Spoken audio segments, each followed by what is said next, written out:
नमस्कार दोस्तों, हमारे YouTube चैनल में आप सभी का स्वागत है।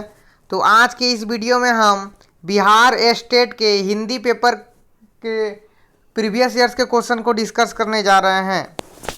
ये जो आज का वीडियो है, ये जो बिहार स्टेट हुआ था 11 सितंबर 2023, उसी का क्वेश्चन पेपर है। तो आज की इस वीडियो में हम बिहार के स्टेट के प्रीवियस ईयर्स क्वेश्चन को डिस्कस करने जा रहे हैं, हिंदी का।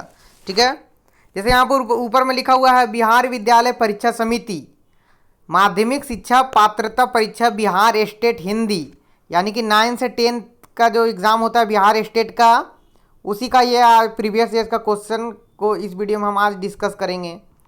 तो यहाँ पर जैसे यहाँ पर साफ साफ लिखा हुआ है एग्ज़ाम डेट 11/9/2023, यानी कि बिहार का जो स्टेट एग्ज़ाम हुआ था हिंदी का 9 से 10 का एक जो हिंदी का एग्ज़ाम हुआ था 11 सितंबर 2023 का।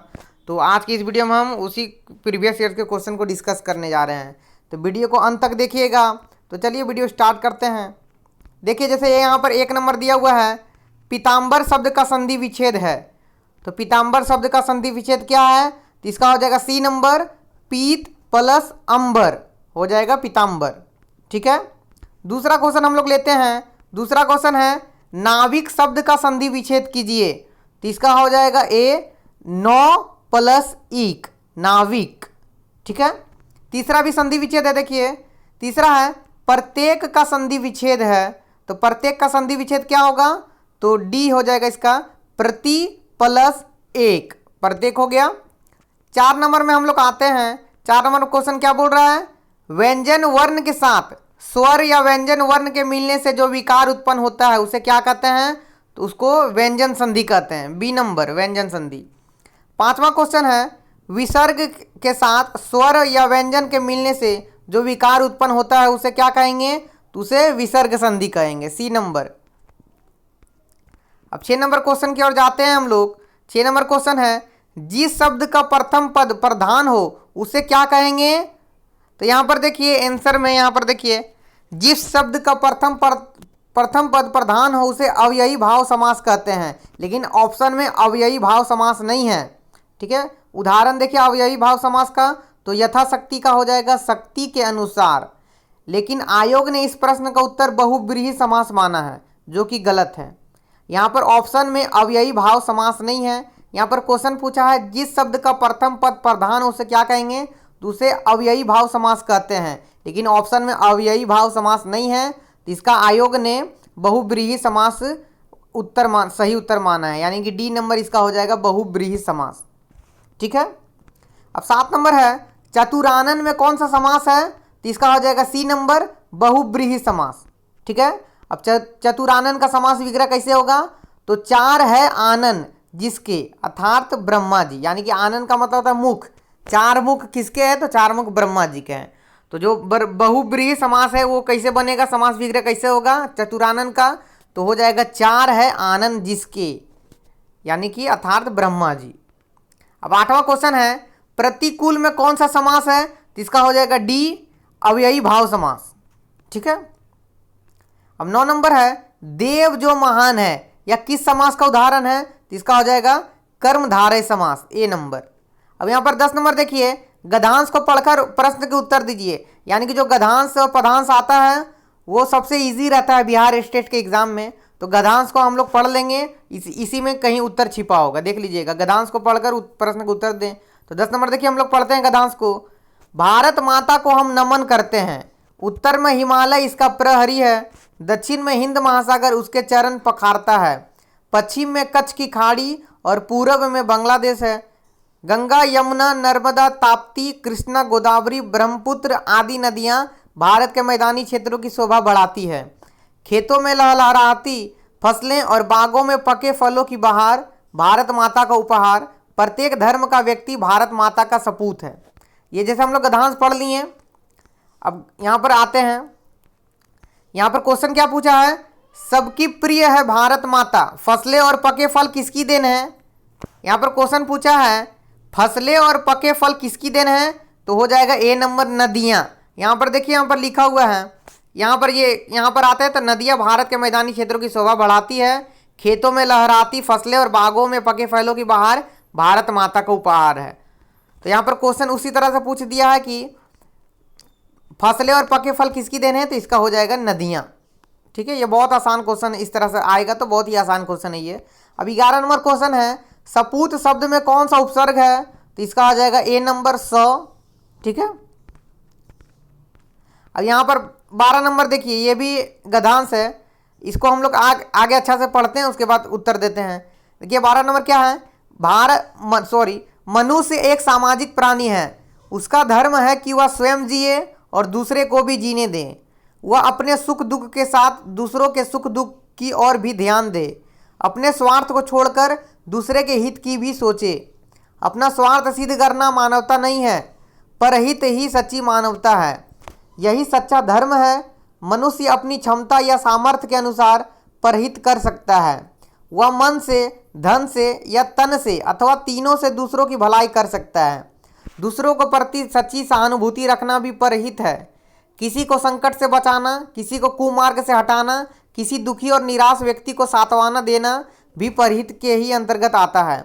भगवान राम ने ऋषि मुनियों की तपस्या में बाधा डालने वाले राक्षसों का संहार किया। ईसा मसीह ने लोगों का उत्थान किया। सम्राट अशोक ने स्थान स्थान पर कुएं, तालाब आदि खुदवाकर जनता को उपकार किया।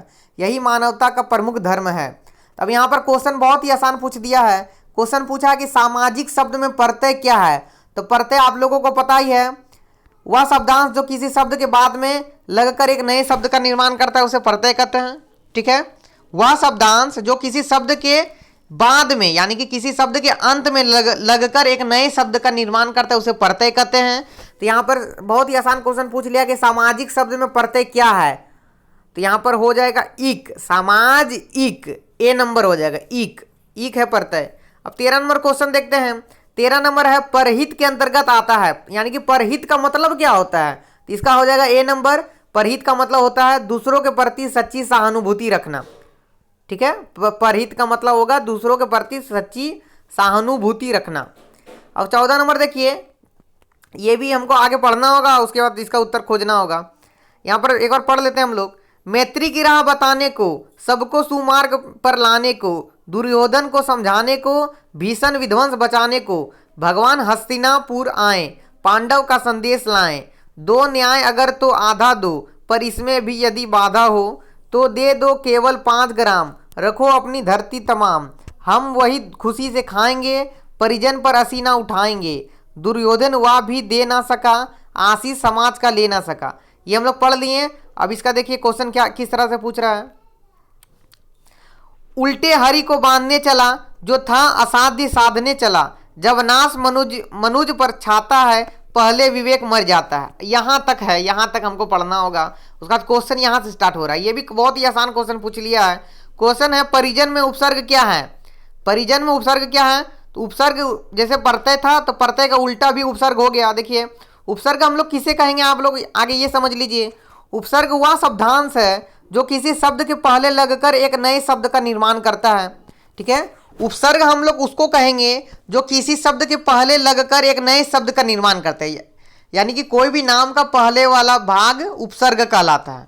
ठीक है, तो यहाँ पर पूछ लिया है परिजन में उपसर्ग क्या है, तो ये बहुत ही आसान क्वेश्चन है। परिजन में उपसर्ग हो जाएगा परि, परि प्लस जन, परिजन हो जाएगा। तो उपसर्ग पूछ रहा है तो परि हो जाएगा, बी नंबर। अब 15 नंबर है न्याय का विलोम क्या है, तो हो जाएगा इसका सी नंबर। न्याय का हो जाएगा अन्याय। विलोम का मतलब होता है उल्टा शब्द, तो न्याय का हो जाएगा अन्याय, सी नंबर। अब 16वां क्वेश्चन है शब्दों के सार्थक मेल को क्या कहते हैं, तो इसका हो जाएगा वाक्य, डी नंबर। शब्दों के सार्थक मेल को वाक्य कहते हैं। ठीक है, अब 17 नंबर क्वेश्चन है आप कल कहाँ गए थे, किस वाक्य का उदाहरण है, तो ये हो जाएगा सी नंबर प्रश्नवाचक वाक्य, यानी कि ये प्रश्न पूछ रहा है किसी और से। यहाँ पर 17 नंबर है कि आप कल कहाँ गए थे, यहाँ पर क्वेश्चन मार्क भी दिया हुआ है और साथ में हम लोग पढ़ रहे हैं तो समझ में आ रहा है कि ये क्वेश्चन पूछ रहा है आप कल कहाँ गए थे, किस वाक्य का उदाहरण है, तो ये हो जाएगा प्रश्नवाचक वाक्य। यानी कि जब कोई किसी से प्रश्न पूछता है तो वो हो जाएगा प्रश्नवाचक वाक्य। और यहाँ पर ये प्रश्नवाचक चिन्ह भी लगा हुआ है, इससे हम लोग देख के समझ जाएंगे कि ये प्रश्नवाचक वाक्य है। अब 18 नंबर है शुद्ध वाक्य बताएं, यानी कि ए बी सी डी ये चारों बात दिया हुआ है। चारों में से जो शुद्ध वाक्य है, चारों में से जो सबसे शुद्ध लग रहा है वाक्य, उसको हमको छांटना है, निकालना है। देखिए तो यहाँ पर शुद्ध वाक्य पूछ रहा है, तो इसका हो जाएगा सी नंबर, मुझे घर जाना है। ये सबसे सिंपल और शुद्ध वाक्य हो जा रहा है, मुझे घर जाना है, ये शुद्ध हो गया, सही हो गया, मुझे घर जाना है। अब 19 नंबर क्या है, कर्म के अनुसार क्रिया के कितने भेद हैं। यहाँ पर क्रिया पूछ रहा है, क्रिया कितने प्रकार का होता है, क्रिया के कितने भेद हैं, तो कर्म के अनुसार क्रिया के 2 भेद है। ठीक है, यहाँ पर जैसे लिखा हुआ है सकर्मक क्रिया और अकर्मक क्रिया। ठीक है, यानी कि कर्म के अनुसार क्रिया का कितने भेद है, तो कर्म के अनुसार क्रिया के 2 भेद है, सकर्मक क्रिया और अकर्मक क्रिया। अब 20वां क्वेश्चन है, किस समास में उत्तर पद यानी कि अंतिम पद प्रधान होता है। यहाँ पर पूछ रहा है किस समास में अंतिम पद प्रधान होता है, तो ये हो जाएगा तत्पुरुष समास, ए नंबर तत्पुरुष समास। ठीक है, जैसे यहाँ पर जैसे भी दिया हुआ है रसोई घर, तो रसोई घर का क्या हो जाएगा, तो रसोई के लिए घर, ये तत्पुरुष समास हो गया। अभी किस नंबर है, ये बहुत ही आसान क्वेश्चन है। देखिए, पुल्लिंग स्त्रीलिंग के जोड़े में कौन सा जोड़ा सही है, यानी कि पुल्लिंग और स्त्रीलिंग एक जोड़ा है, तो वो कौन सा जोड़ा सही है। तो यहाँ पर देखिए उत्तर यहाँ पर दिया हुआ है, ब्राह्मण और ब्राह्मणी पुल्लिंग स्त्रीलिंग की दृष्टि से सही जोड़ा है। यानी कि यहाँ पर जो ब्राह्मण है वो पुल्लिंग हो गया और जो ब्राह्मणी हो गया वो स्त्रीलिंग हो गया। ये भी आसान क्वेश्चन था। अब 22वां क्वेश्चन देखते हैं, निम्नलिखित में से कौन सा सही कर्म है। तो सही कर्म को हमको छांटना है, तो यहाँ पर ए नंबर देखते हैं, तो ये नंबर है सुंदर, फिर सुंदरतर, फिर सुंदरतम। ठीक है, सुंदर, सुंदरतर, सुंदरतम। ठीक है, ये विशेषण की 3 अवस्थाएं हैं। पहला विशेषता होगा मूलावस्था, फिर उत्तरावस्था, फिर उत्तमावस्था। मूलावस्था हो गया सुंदर, उत्तरावस्था हो गया सुंदरतर और उत्तमावस्था हो गया सुंदरतम। ठीक है, अब 23 नंबर है, दिन कटना मुहावरे का क्या अर्थ है। तो इसका हो जाएगा दिन कटना का मुहावरा होता है समय बीतना। ठीक है, जैसे हम लोग कहावत में नहीं बोल देते हैं कि हम लोग दिन काटते जा रहे हैं, दिन काटते जा रहे हैं, तो दिन काटना का मतलब होगा हम लोग समय बिताते जा रहे हैं। दिन कटना का मतलब होगा समय बिताना। अब 24 नंबर है, बगल में छोरा नगर में ढिंडोरा, लोकोक्ति का क्या अर्थ है। बगल में छोरा नगर में ढिंडोरा, तो इसका हो जाएगा वस्तु के पास होने पर भी चारों ओर उसे ढूंढना। ठीक है, यहाँ पर लोकोक्ति क्या है कि बगल में छोरा नगर में ढिंडोरा, यानी कि बगल में वस्तु पास में है फिर भी हम लोग उसे चारों ओर खोज रहे हैं। 25 नंबर है, घोड़े बेचकर सोना, इसका मुहावरे का क्या अर्थ हो जाएगा। तो इसका हो जाएगा बेफिक्र होना। घोड़े बेचकर सोना यानी कि बेफिक्र होना, ए नंबर। अब 26वां क्वेश्चन है, आस्तीन का सांप मुहावरा का क्या अर्थ है। तो इसका हो जाएगा बी नंबर, आस्तीन का सांप का मतलब होता है कपटी मित्र, यानी कि जो खराब दोस्त है उसी को हम लोग आस्तीन का सांप कहते हैं, कपटी मित्र। 27 नंबर है, कांटा निकलना मुहावरे का क्या अर्थ है, यानी कि कांटा निकल गया। तो कांटा निकलना का होगा बाधा दूर होना। ठीक है, हम लोग नहीं कहते कि हमारे रास्ते से कांटा निकल गया, यानी कि हमारे रास्ते से बाधा दूर हो गया। तो कांटा निकलना का मुहावरा हो जाएगा बाधा दूर होना। अब 28 नंबर क्वेश्चन है, पहाड़ टूट पड़ना मुहावरे का क्या अर्थ है। पहाड़ टूट पड़ना मुहावरे का अर्थ होगा भारी विपत्ति आना। ठीक है, हम लोग कभी कभी साधारण बोलचाल की भाषा में कह सकते हैं कि पहाड़ टूट गया। साधारण बोलचाल की भाषा में हम लोग कहते हैं कि पहाड़ टूट गया, तो पहाड़ टूटना का हो जाएगा भारी विपत्ति आना। ठीक है, अब 29 नंबर क्वेश्चन देखते हैं, चादर से बाहर पैर पसारना मुहावरे का अर्थ क्या है। तो चादर से बाहर पैर पसारने का अर्थ हो जाएगा आय से अधिक व्यय करना, डी नंबर हो जाएगा इसका, आय से अधिक व्यय करना। यानी कि हम लोग जितना कमाते हैं उससे यदि हम लोग ज़्यादा खर्चा कर रहे हैं तो ये हो जाएगा चादर से बाहर पसारना। ठीक है, यदि किसी आदमी का एक दिन का, यदि कोई आदमी एक दिन में 300 रुपया कमाता है और वो 350 रुपया खर्चा कर दे रहा है, तो वो हो जाएगा चादर से बाहर पैर पसारना, यानी कि आय से अधिक व्यय करना। ठीक, अब 30वां क्वेश्चन है, आसन डोलना मुहावरे का सही अर्थ क्या होगा। आसन डोलना का मुहावरा, तो इसका हो जाएगा विचलित होना, डी नंबर। ठीक है, आसन डोलना मुहावरे का सही अर्थ हो जाएगा विचलित होना, डी नंबर। अब 31वां क्वेश्चन है, इनमें से कौन सा वाक्य अशुद्ध है, यानी कि अब अशुद्ध पूछ रहा है। इससे पहले जो पूछा था क्वेश्चन वो शुद्ध पूछ रहा था। अब यहाँ पर जो चारों में से कौन सा अशुद्ध वाक्य, कौन सा गलत वाक्य, उसको आपको छांटना है, निकालना है। इसका हो जाएगा बी नंबर, संतोष को क्षमा कर दो, यह अशुद्ध वाक्य है, संतोष को क्षमा कर दो।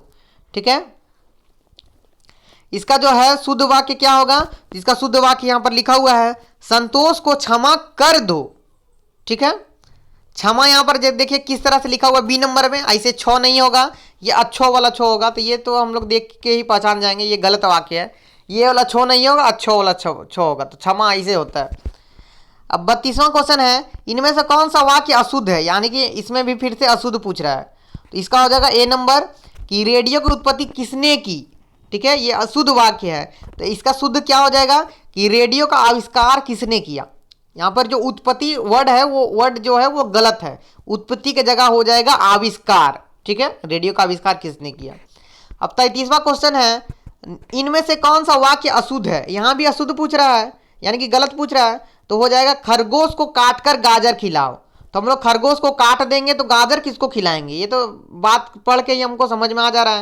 यहाँ पर जैसे दिया हुआ है खरगोश को काटकर गाजर खिलाओ, तो यदि हम लोग खरगोश को काट देंगे तो गाजर किसको खिलाएंगे। तो यही वाक्य अशुद्ध हो गया। इसका शुद्ध वाक्य क्या होगा, गाजर काटकर खरगोश को खिलाओ। ठीक है। अब 34वां क्वेश्चन है, इनमें से कौन सा वाक्य अशुद्ध है, फिर से अशुद्ध पूछ रहा है। तो इसका हो जाएगा सी नंबर, विद्यालय के दाएं बड़ा सा मैदान है। ये अशुद्ध वाक्य है। इसका शुद्ध क्या होगा, तो विद्यालय के दाईं ओर बड़ा सा मैदान है। ठीक है, दाएं जो है दाएं नहीं होगा, इसका शुद्ध हो जाएगा दाईं ओर बड़ा सा मैदान है। 35वां क्वेश्चन है, इनमें से कौन सा वाक्य अशुद्ध है, फिर से अशुद्ध पूछ रहा है, यानी कि गलत पूछ रहा है। तो इसका हो जाएगा सी नंबर, वह बहुत जल्दी वापस लौट आया। यह अशुद्ध है। इसका शुद्ध क्या हो जाएगा, वह बहुत जल्दी लौट आया, यानी कि जो वापस है वापस यहाँ पर नहीं होगा, शुद्ध जब करेंगे हम लोग तो। अब 36वां क्वेश्चन है, कौन पदबंध के अंतर्गत शामिल नहीं है। तो यानी कि पदबंध के अंतर्गत कौन शामिल नहीं है। तो यहाँ पर हम लोग उत्तर देख लेते हैं एक बार। समास, समास जो है वो पदबंध, समास पदबंध के अंतर्गत शामिल नहीं है। जो पदबंध के अंतर्गत शामिल है वहां पर यहाँ पर नाम लिखा हुआ है, संज्ञा, सर्वनाम, विशेषण, क्रिया और क्रिया विशेषण, ये सब पदबंध के अंतर्गत आता है। लेकिन जो समास है वो समास पदबंध के अंतर्गत नहीं आता है। ठीक है। अब 37वां क्वेश्चन है, अब दरवाजा खोला जा सकता है, रेखांकित शब्द कौन पदबंध है। यानी कि जो रेखांकित शब्द है, रेखांकित शब्द क्या है, जा सकता है। तो जा सकता है यहाँ पर क्या होगा, तो जा सकता है यानी कि ये जा सकता है, यानी कि ये हो जाएगा क्रिया पदबंध। क्रिया का मतलब होता है जो कोई भी काम करता है उसको क्रिया कहते हैं। तो जा सकता है, जाना भी एक तरह का काम हो गया, जा सकता है। जैसे कोई दरवाजा खोला जा सकता है, तो वो दरवाजा खोलेगा तो वो काम कर रहा है ना, तो ये हो जाएगा बी नंबर, क्रिया पदबंध। क्रिया का मतलब होगा कोई यदि कोई काम कर रहा है तो वो हो जाएगा क्रिया। अब 38 नंबर है, राहुल फुटबॉल खेलकर चला गया, रेखांकित शब्द में कौन पदबंध है। अब यहाँ पर जो रेखांकित शब्द खेलकर है, खेलकर क्या हो जाएगा, तो खेलकर भी एक तरह से क्रिया हो जाएगा, खेलना भी काम होता है। तो ए नंबर हो जाएगा क्रिया पदबंध, खेलना भी एक तरह का काम हो जाएगा, क्रिया पदबंध। अब 39वां क्वेश्चन है, नाव पानी में डूबती चली गई, रेखांकित शब्द में कौन पदबंध है। अब यहाँ पर रेखांकित शब्द रेखांकित शब्द है चली गई, तो चली गई क्या हो जाएगा, तो चली गई भी हो जाएगा क्रिया पदबंध। किसी का चले जाना, एक जगह से दूसरी जगह चले जाना, तो वो भी एक क्रिया हो गया, काम हो गया, तो हो जाएगा सी नंबर, क्रिया पदबंध। 40वां क्वेश्चन है, उसका कुत्ता अत्यंत आज्ञाकारी है, रेखांकित शब्द कौन सा पदबंध है। अब रेखांकित शब्द बोल रहे हैं अत्यंत आज्ञाकारी है, तो अत्यंत आज्ञाकारी है, ये हो जाएगा विशेषण पदबंध। ठीक है। विशेषण किसको कहेंगे, जब कोई किसी चीज का विशेषता बताता हो तो उसे विशेषण कहेंगे। यदि कोई चीज का किसी का विशेषता बताता है तो उसे विशेषण कहेंगे। तो यहाँ पर विशेषता किसका बता रहा है, आज्ञाकारी का बता रहा है, ये वो बहुत ही आज्ञाकारी है, तो ये विशेषता बता ही रहा है ना, तो ये हो जाएगा विशेषण पदबंध। अब 41वां क्वेश्चन है, रमा से रोया नहीं जाता, वाक्य में कौन सा वाच्य है। अब वाच्य पूछ रहा है, वाच्य आप लोगों को पता ही है, वाच्य 3 प्रकार के होते हैं, कृतवाच्य, कर्मवाच्य और भाववाच्य। अब यहाँ से जो क्वेश्चन है, रमा से रोया नहीं जाता, ये कौन सा वाच्य है, तो इसका हो जाएगा भाववाच्य, यानी कि रोना जो है वो भाव में आता है, हंसना हो गया, रोना हो गया, ये सब हो जाता है भाववाच्य। ठीक है, ये यानी कि जो अंदर से हम लोगों को आता है, भाव जो होता है उसको भाववाच्य कहेंगे। रमा से रोया नहीं जाता, रोना हो गया भाववाच्य। अब 42वां क्वेश्चन है, आपने सुंदर पेंटिंग बनाई है, इनमें कौन सा वाच्य है। तो पेंटिंग यहाँ पर बना रहा है यदि कोई, तो इसका हो जाएगा कर्मवाच्य, यानी कि वो काम कर रहा है, जिससे वाक्य में कर्म की प्रधानता का बोध, उसे कर्मवाच्य कहते हैं। जैसे आम खाया जाता है, तो आम खा रहा है, तो यानी कि वो भी एक तरह से काम ही हो रहा है, खाना, तो कर्मवाच्य हो जाएगा। तो आपने सुंदर पेंटिंग बनाई है, इसका हो जाएगा कर्मवाच्य। अब 43वां क्वेश्चन देखते हैं, वाच्य का शाब्दिक अर्थ क्या है, यानी कि वाच्य का मतलब क्या होता है। वाच्य का मतलब, तो यहां हम लोग उत्तर की ओर आते हैं। तो वाच्य का शाब्दिक अर्थ हो जाएगा बोलने का विषय, यानी कि वाच्य का मतलब क्या होगा, वाच्य का मतलब होता है बोलने का विषय। ठीक है। अब 44वां क्वेश्चन है, भाववाच्य का उदाहरण है। भाववाच्य का क्या उदाहरण है, तो इसका हो जाएगा सी नंबर, बच्चा से उठा नहीं जाता। ये भी एक इमोशन दर्शा रहा है, इमोशन यानी कि भाव दर्शा रहा है। बच्चा से उठा नहीं जाता है, तो ये हो गया भाववाच्य का उदाहरण। 45वां क्वेश्चन है, सोनार गहने बनाता है, कौन सा वाच्य है, यानी कि जो सोनार है वो गहने बना रहा है, तो ये हो जाएगा कृतवाच्य। ठीक है। अब कृतवाच्य किसको कहेंगे, यहां पर देख लीजिए, जिस वाक्य में कर्ता की प्रधानता होता है उसे कृतवाच्य कहते हैं, यानी कि जो जिस वाक्य में कर्ता का प्रधानता हो, यानी कि जो कर रहा है, जो काम कर रहा है उसका प्रधानता हो। यहां पर जैसे काम कौन कर रहा है, सोनार कर रहा है, तो सोनार यहां पर देखिए पहला ही वर्ड में दिया हुआ है सोनार, सोनार ही काम कर रहे हैं ना, यानी कि कर्ता का प्रधानता हो जा रहा है, तो इसीलिए इसी को कर्तवाच्य करते हैं। कर्तवाच्य का मतलब ये वही होगा जो काम कर रहा है, कर्मवाच्य का मतलब ये वही होता है जो काम कर रहा है। लेकिन यहाँ जो कर्तवाच्य है, उसमें कर्तवाच्य में जो है वो क्या है कि जिस वाक्य में कर्ता की प्रधानता हो, यानी कि जिस वाक्य में जो कर्ता का प्रधानता हो, यानी कि कर्ता जो है वो शुरुआत में आ जाए। तो कर्ता यहाँ पर सोनार है, सोनार सोने बना रहा है, गहने बना रहा है, तो ये हो जाएगा क्या हो जाएगा, कृतवाच्य। अब 46वां क्वेश्चन है, निम्न में कौन सा वाक्य शुद्ध है। अब यहाँ पर शुद्ध पूछ रहा है, ठीक है, यानी कि सही कौन सा है, तो इसका हो जाएगा डी नंबर, निर अपराधी को दंड नहीं मिलना चाहिए। ठीक है, ये जो वाक्य है वो शुद्ध है, निर अपराधी को दंड नहीं मिलना चाहिए, ये वाक्य शुद्ध है। अब 47वां क्वेश्चन है, निम्न में कौन सा वाक्य शुद्ध है, फिर से शुद्ध पूछ रहा है, तो इसका हो जाएगा बी नंबर, मैं तुम्हें अच्छी अच्छी बातें बता दूंगा, ये हो जाएगा शुद्ध वाक्य। ठीक है, मैं तुम्हें अच्छी अच्छी बातें बता दूंगा, ये वाक्य शुद्ध है। अब 48वां क्वेश्चन देखते हैं, निम्न में कौन सा वाक्य शुद्ध है, फिर से शुद्ध पूछ रहा है, तो हो जाएगा ए नंबर, झूठी गवाही मत देना, यानी कि जो बात जो वाक्य आपको साधारण भाषा में मिले वो बात शुद्ध हो जाएगा। ये एक शुद्ध वाक्य पहचानने का ट्रिक है, यानी कि जैसे 4 ऑप्शन दिया हुआ है, चारों ऑप्शन में को हम लोग पढ़ेंगे, जो ऑप्शन हम लोगों को पढ़ने में काफ़ी सरल लगेगा, काफ़ी आसान लगेगा, वो वाक्य शुद्ध अपने आप वो वाक्य शुद्ध हो जाएगा। यहाँ पर 4 ऑप्शन दिया हुआ है ना, ए बी सी डी, ये चारों ऑप्शन को हम लोग एग्जाम में पढ़ेंगे, और ये चारों में से जो बात हम लोगों को, जो वाक्य हम लोगों को काफ़ी सरल लगेगा, काफ़ी आसान लगेगा, तो वो बात शुद्ध हो जाएगा अपने आप। तो यहाँ पर निम्न में से कौन सा वाक्य शुद्ध है, तो ये हो जाएगा झूठी गवाही मत देना, ये वाक्य शुद्ध है, सरल है। अब 49वां क्वेश्चन है, निम्न में कौन सा वाक्य शुद्ध है, तो इसका हो जाएगा हिंदी हम में से प्रत्येक विद्यार्थी की मातृभाषा है, सही बात है। यहाँ पर ए नंबर दिया हुआ है, हिंदी हम में से प्रत्येक विद्यार्थी की मातृभाषा है, ये वाक्य शुद्ध है। 50वां क्वेश्चन है, रचना के आधार पर वाक्य के कितने भेद हैं, यानी कि रचना के आधार पर वाक्य कितने प्रकार के होते हैं, तो रचना के आधार पर वाक्य 3 प्रकार के होते हैं, सरल वाक्य, संयुक्त वाक्य और मिश्र वाक्य। ठीक है, क्वेश्चन आएगा कि रचना के आधार पर वाक्य के कितने भेद है, तो वाक्य के 3 भेद है रचना के आधार पर। पहला है सरल वाक्य, दूसरा है संयुक्त वाक्य, तीसरा है मिश्र वाक्य। तो जैसे ए स्टेट के एग्जाम में जो हिंदी पेपर लिया होगा, उसमें से हिंदी का 100 क्वेश्चन दिया रहता है। ठीक है, हिंदी का 100 क्वेश्चन दिया रहेगा, तो आज की इस वीडियो में हम 50 ही क्वेश्चन को डिस्कस किए हैं, और जो 50 क्वेश्चन जो बचा है उसका हम अगला वीडियो में डिस्कस करेंगे। ठीक है, ये जो फिर से हम बता दें कि ये जो हम ये 50 क्वेश्चन का डिस्कस किए हैं हिंदी का, स्टेट पेपर का, बिहार के स्टेट पेपर का, वो जो पेपर था वो एग्ज़ाम डेट था 11 सितंबर 2023। ये जो हम लोग अभी प्रीवियस ईयर के क्वेश्चन को डिस्कस किए हैं, ए स्टेट हिंदी के प्रीवियस ईयर्स को जो क्वेश्चन को डिस्कस किए हैं, वो एग्ज़ाम का डेट था 11 सितंबर 2023। शिफ्ट 2 था, यहाँ पर दिया हुआ है देखिए, हम यानी कि हम लोग 2023 के स्टेट के पेपर को हम लोग डिस्कस किए हैं। तो इसके बाद जो अगले वीडियो होगा, ये जो हम आज के 85 क्वेश्चन को डिस्कस किए हैं, और जो 50 क्वेश्चन रह गया वो हम अगले वीडियो में डिस्कस करेंगे। यदि आप लोगों को वीडियो अच्छा लगा होगा तो वीडियो को आप लोग अंत तक देखिएगा, और जिन लोगों ने मेरे यूट्यूब चैनल को सब्सक्राइब नहीं किया है, हमारे यूट्यूब चैनल को सब्सक्राइब नहीं किया है, उन लोग सब्सक्राइब कर लीजिए। तो हम मिलते हैं अगले वीडियो में, तब तक के लिए धन्यवाद।